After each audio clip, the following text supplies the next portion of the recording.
Hola, les voy a mostrar cómo se toca en metalófono la melodía, los sonidos del silencio. Partimos con la mano izquierda, derecha, se recuerda que se tiene que alternar con ambas baquetas. Dos veces mi, dos veces sol, dos veces si y paramos en la cuatro tiempos. Después tres re,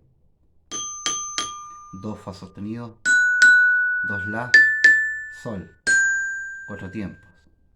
Después tres sol, dos si, dos re alto, dos mi alto y un re.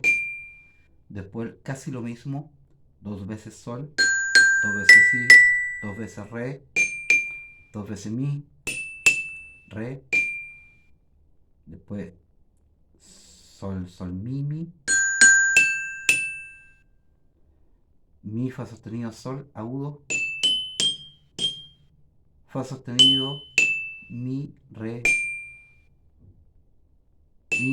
si, sol, sol, re, fa sostenido, sol, mi. Completa sería así.